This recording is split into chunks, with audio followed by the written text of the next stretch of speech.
Welcome to the Michigan Association of Secondary School Principals New and Improved podcast series featuring great discussions, insight, and resources on all things related to education and administration. Ladies and gentlemen, welcome back to the MASSP podcast series. I am Ryan Cayce, and as always, I am joined by the assistant principal at Saline High School, Theresa Stager. How you doing, Theresa? I'm doing great. How are you? Everything going well? Doing well. The weather's getting nicer. The sun is staying out longer and longer, and it is baseball/Little League season at the Cayce household. So life is good. Awesome. And you're coaching, right? Yes, I am coaching softball, and I am not coaching t-ball this year. That is saved for a very special group of people who will be guaranteed into heaven. So that is, yeah. So they have the patience of saints for that group. But no, everything is doing well, and glad spring is here. Yeah, absolutely. Are we? How's planning going for EdCon? It's doing well. I think we have all the breakout sessions figured out. We're going to be putting the agenda up here soon. So if people want to join us in beautiful Traverse City, June 24th through 26th, again, it'll be an absolute blast with a ton of learning going on. So it'll be a fun time. So thank you for mentioning that. Absolutely. There's a group of us coming. I know we had such a great time last year and learned so much.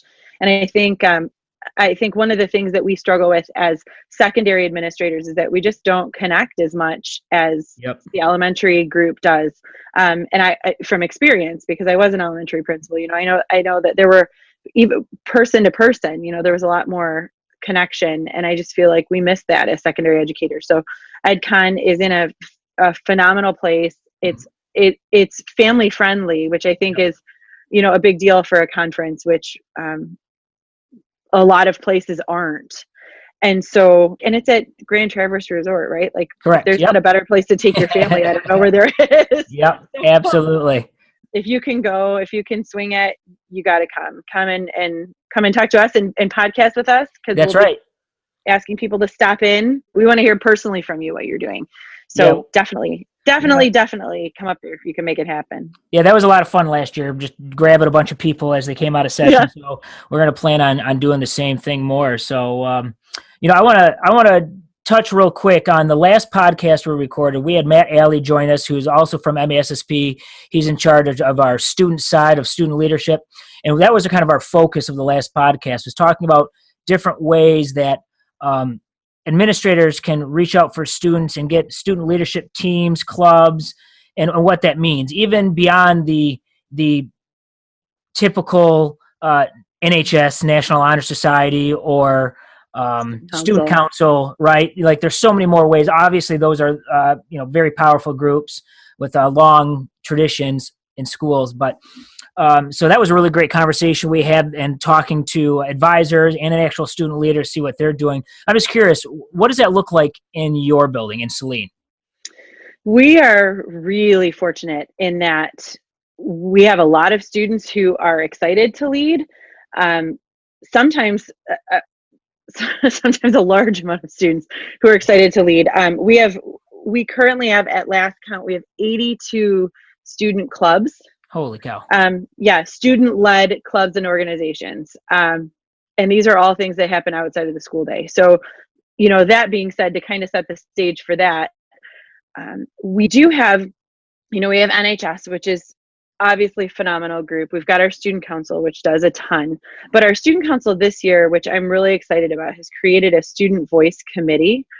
And we've worked really hard as an administration of the building to make sure that we're getting student feedback as often as we can. We have a Hornet time that we do. We've talked about that, our social emotional time. We've got students from that are on our committee to set up the curriculum for next year. We have students who are working with our administrators on a student safety committee. Or some of our students came up to me last year and said, here's the thing, we have first response for teachers. You've got your group of teachers who know, but what happens if something happens to one of our teachers and we're in the classroom? Like, the kids don't know what to do. Absolutely. And How do they know what the process is? So our kids met with the nurse, met with administrators, put together a card, a flyer to put on each telephone in the classrooms. And they're working to make sure that students know, here's the emergency number. This is how you do an all call in the building. If there's, what happens if there's an active shooter, right? All of these things that we do really well as adults, but our high schoolers need to know. And you know what? It makes them feel a lot better. I know we talked about after the last big school shooting in Parkland last year, our students got really concerned because they said, like, we don't know the policies. We don't know the procedures. I don't know what to do if there's an active shooter in the building. Like, to get out, but what if we can't get out? What do we do? Who do we yell? Do we not yell? Do we barricade the door? Do we not? Things keep changing so often, and we do our drills, but they're just not comfortable with it. That was really cool to see our students take the lead on that. Now we have the Student Voice Committee. Like I said, the Student Voice Committee has started town hall meetings, and they do. Yeah, so they did 2 after school, and the town hall meetings are, administration is invited and encouraged to come. And so we have someone from central office who's always there, one of our assistant superintendents or the superintendent, and then as many of the high school administrators as we can get there. And the first town hall meeting we had was right after Parkland, and there were about 150 kids there. And then we had, and our building is about 1850 full. We had another town hall meeting after school a couple weeks ago it was a couple of months ago now, that talked about our Hornet time. There was a big turnout there. And then they started doing them during lunches. So now we have sets of town hall meetings during lunches, and they send out surveys and ask the students what they want to discuss. And it's completely student led.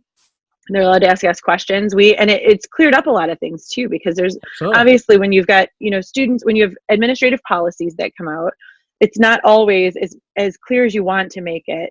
It's not always crystal clear to the students why. We have a plagiarism policy, but even our students who we feel like always give the benefit of the doubt, we're like, is this like a gotcha? You're trying to catch us? No. I said, listen, here's the thing.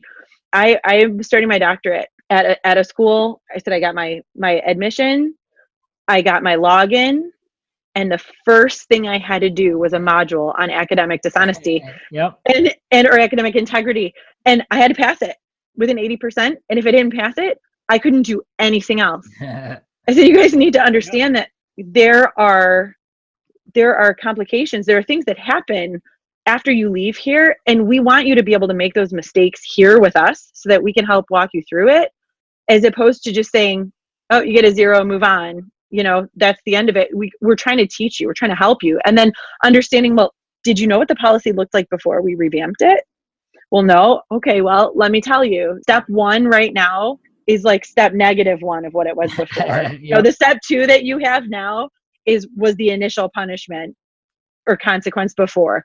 So being able to have the ability to explain those things, I think kids are like, oh, I didn't know that. How would I know? Yeah. So we feel really, I feel, and I know that I can speak for my, my partners in crime at the high school, that we are really fortunate in that our students take the lead on things like that, and they know that they have a voice, but they don't abuse it.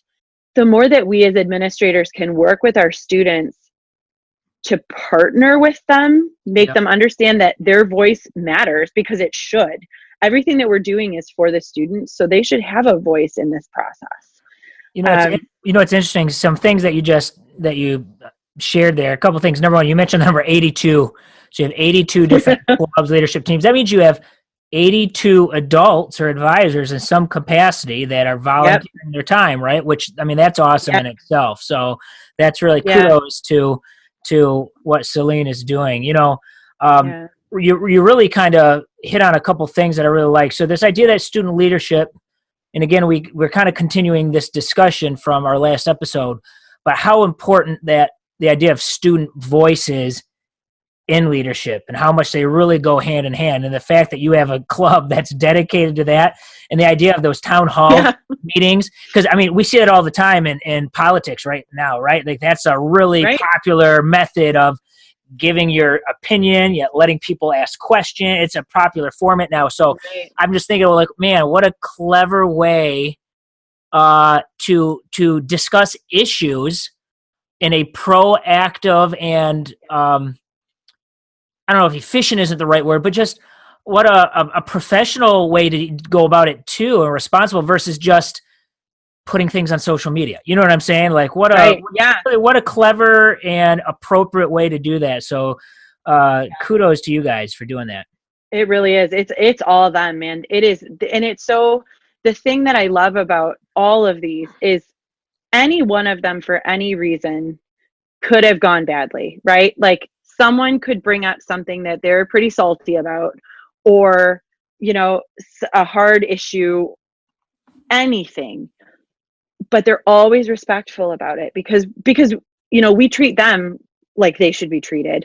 So they give us the respect back. And I think there's so much to those. It's those relationships. We talk about the relationships all the time, but it's allowed us to build this community that they feel like they can have these conversations. If your students, if you know, you're listening to this and your kids are doing something just extraordinary, share it with us, share it out, put it on Twitter, share pictures. You know, these are things that the kids need to know are okay.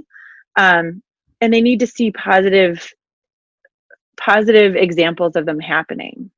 Absolutely. You know, it's funny because when you're talking about student leadership, then we kind of switched. We started talking about student voice, and then we're also talking about relationships, right? Right. Like they're all tied together. Because I've always said, you know, it's funny because I always, and I like a lot of administrators have this approach of, you know, this idea of shared leadership where, like, I know I always involved a leadership team of teachers, or I always bounced ideas off teachers or certain teachers. You know, sometimes there's decisions get made that just have to be made top down, so to speak, just for time and based on what it is and discretion. But it's like teachers always want to be involved on those decisions and have a voice. So why would we not take the same approach with students who outnumber our teachers, by the way, and who are there to who were actually there to serve in the first place? You know, and your idea about feedback, right? Like you have a club that's all just dedicated to giving feedback. Like we had a conversation with Steve Seward from MASSP, talk about the importance of feedback and coaching and mentoring and how important that is when working with adults and how important it is for our adults to give feedback to students. Well, why wouldn't students to administrators be part of that cycle? Right. And so they need to be. They're going to leave our buildings and they're going to go to college or they may not, right? They may go to a trade school. They may, whatever they're going to do after they leave here, they need to be able to appropriately voice their opinion and to know, you know, how many town halls are there in universities? They're everywhere, right? You have every opportunity to share your opinion when you go to school. So let's, you know, our job, if we're talking about preparing them for life and preparing them for life after high school, we should be doing these things. This is part of what we need to be working with them on. But we've even had students on our interview committee. We had 3 students on the committee for our athletic director should have their voice and let them ask questions, because you know what? The questions that a high school athlete wants to ask an incoming athletic director, probably different than the ones that we have for them. Absolutely. Or sometimes better. You mentioned the petition one. You know, I got a handful of petitions that came in when I was an administrator, and I always felt like they went over really, really well, even though 9 times out of 10, I don't think they were ever granted. But it was always a really good relationship building opportunity between me and either the student that was leading it or the group of students or the grade level. Because usually, number one, if I knew a petition was going on, I would talk to the person and I would say, hey, that's a great way to exercise a right you have. I would talk to them about like doing it responsibly and appropriately. Like, don't go up to somebody saying you need to sign this, or, you know, like, you know, you should, you know, if you want to be able to do this during lunch or passing, just there's some ground rules, but absolutely. Every time they did one, I invited like the leader of that or the group. They could schedule a meeting with me. They got to sit down and present it to me. Every time they gave me a petition, I took it to the superintendent, and the superintendent would share it with a member on the board. And if it warranted something further, like I said, I think maybe once or twice it did with a follow-up and we changed a policy, or they got to do a sit down then with the superintendent and a board member. Like, and if not, it goes back to, even though, like I said, 9 out of 10 times it didn't change, they appreciated the opportunity to voice their opinion. Right. It felt like they were heard. It wasn't like, no, we're not doing this. This is dumb. I ripped it up, threw it in the trash can in front of them. Like they had a seat at the table. Right. And like I said, even though it didn't pass, and it did two things. Number one, I never had a ridiculous one brought to me. Number one, because they knew that they were going to sit down with me. They were going to have it going. So it wasn't like, oh, we want to, I don't know. We want whatever ridiculous, crazy things they could come up with. It was like serious stuff. It was things related to healthy snacks or policy with graduation and GPA, or things, just whatever it might be. Like it was real things, like, I never thought of it, but it goes back to the idea too of like expectations. Like when you hold, like you said something earlier, and I could imagine that there was probably some teachers or administrators freaking out. I think you mentioned something with the school safety club and the idea that they have these cards next to the phone about how to make an all call. Right? Like there was probably some people like, you can't give kids the all call, right? They're going to be going on and we're still having that conversation too. Right? They're going to be making it. But if you hold the kids to a high level and explain the seriousness of what it's being used for and why they're getting trained, right? I don't think that's ever going to be an issue, because you are holding kids to high. If you hold kids to high expectations, they're going to hit it. They're going to do that. I told kids, not really student voice, but I used to have a hotline number that students could text me. It wasn't my real cell phone, but it went to my cell phone day or night. If they're worried about somebody that's going to hurt themselves in a bad spot, they aren't comfortable calling police. They want to text me. They don't have to give me their name. Never once did I have a kid text me something stupid on that number. I probably had 24 kids at 2 a.m. They're worried about somebody who didn't, whatever. I never once had a kid. Choices. Yeah. I never once had a kid send me something stupid, inappropriate, nasty. Nope. Not once. No, we started a Hornet hotline last year, which is similar, right? It's a Google Voice number. Yeah, that's exactly what mine was. Yep.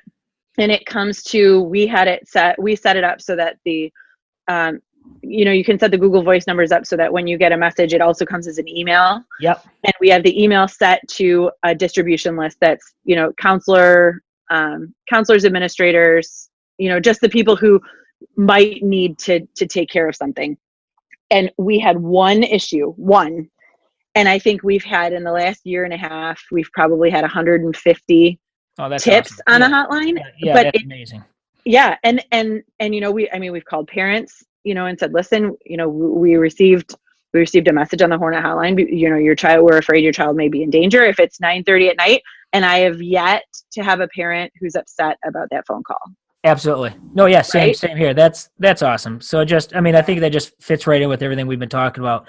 I'm just trying to think of some schools are really large, like Saline. I never worked at a district that large, so it was hard for us to have that variety of leadership committees or committees that gave voice. So,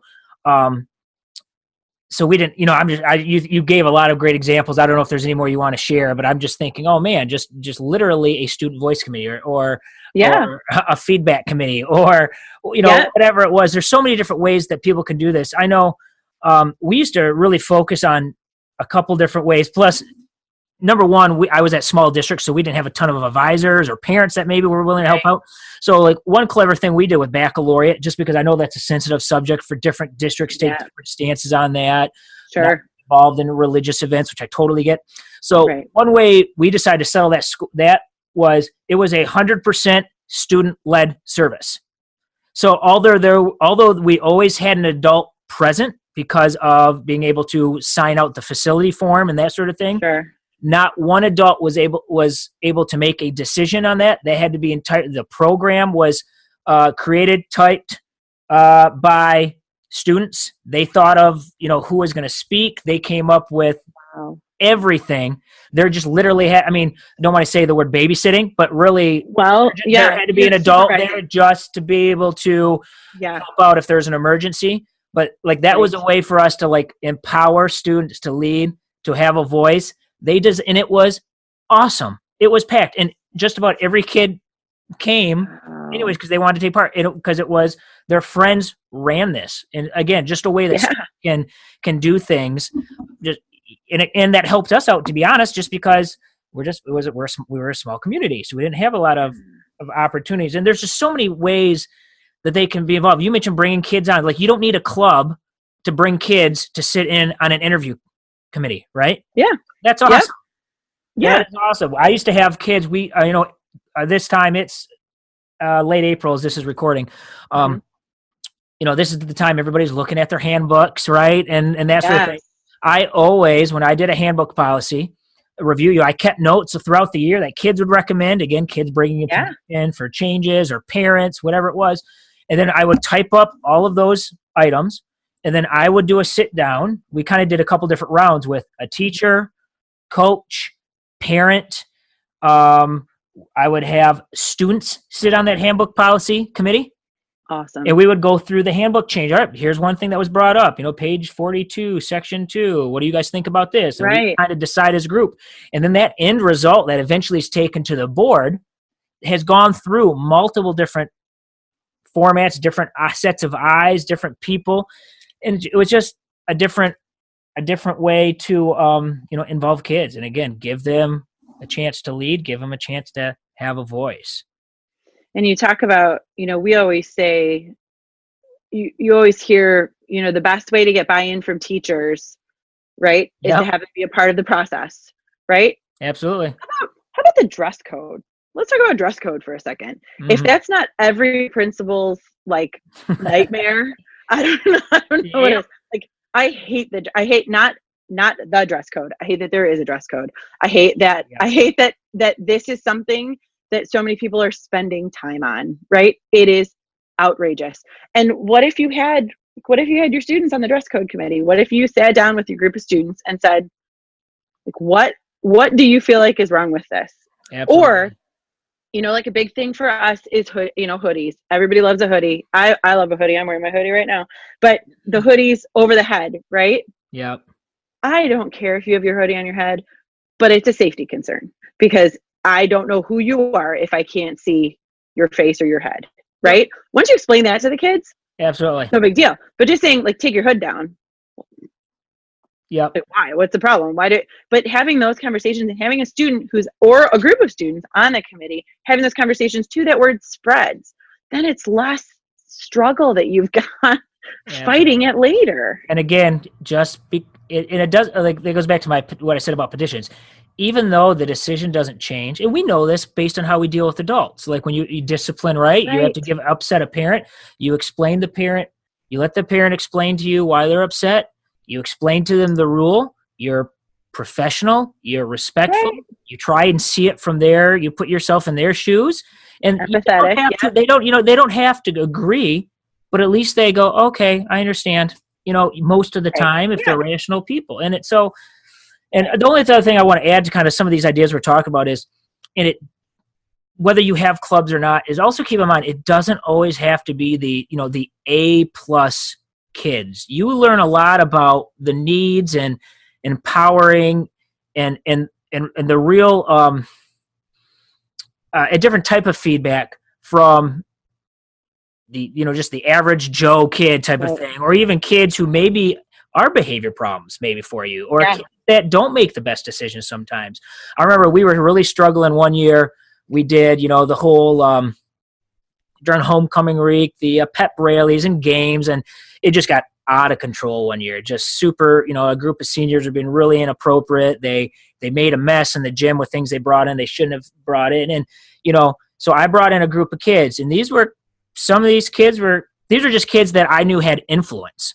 And I could argue that some of them were on NHS and some of them have never been on the honor roll a day in their life, but I explained it because we had opened up a new facility, a new gym that they wanted to do stuff in. And so we was just to talk. I was like, guys, what do you think is going to happen if you're throwing powder dye from the stands, or you're shooting silly string on stuff that sticks to brand new bleachers? And, and just the fact that I brought them in, 15 of these kids into our board meeting room, and we talked about it, like what's acceptable, what's not. And never had a problem after that. Again, but it was but if I would have only brought in, my honor roll kids and my A+ kids, that wouldn't have happened. I had to bring in kids that I just knew had influence, but again, they understood from my point. They got to have a voice. They got to bring their side because they like, we want to be different. The group of kids now, they always they're in this mode of always outdoing the last group. Yes. Always trying to honor that and understand that's important to their culture now, but at the same time, just understanding where you're coming from. So, so I just think that if people aren't having opportunities for students to lead, then obviously they need to get a hold of MASSP and talk to Matt Alley and find out different ways to get involved with that.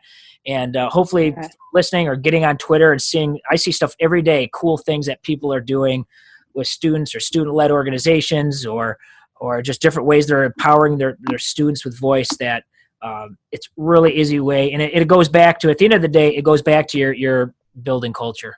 I'm actually checking on Twitter right now because I would be willing to bet that if you searched hashtag student voice, it is out of control. There's so much available talking about amplifying student voice and Student Voice Day. I didn't even know that was a thing, but seeing what other people are doing. And I think that there's so much to that. We talk about it all the time, but I feel like we don't take the advice enough. Don't reinvent the wheel. Look at what somebody else is doing in a building that's close to you, and talk to the administrators around you. Even if you're in a rural school, there's someone who's around you. Talk to people and figure out what they're doing and what's working, and try it from there, because I don't know that anything can go wrong but by trying to give students a voice. And like you said, even if it's as simple as allowing petitions or having a meeting, just calling it, listen, I'm going to have a meeting with some students. I just want to hear what's going on. First 30 people who fill out this Google form, or whoever wants to come, and then we'll randomly choose. Just have this conversation, buy them pizza and call it good. You'll learn a lot. Learn a lot. Absolutely. Well, I think that is going to do it for this episode of the MASSP podcast, all on student voice. Hopefully you got some tips and tricks here, some ideas for if this is an area that is lacking in your building or in your culture.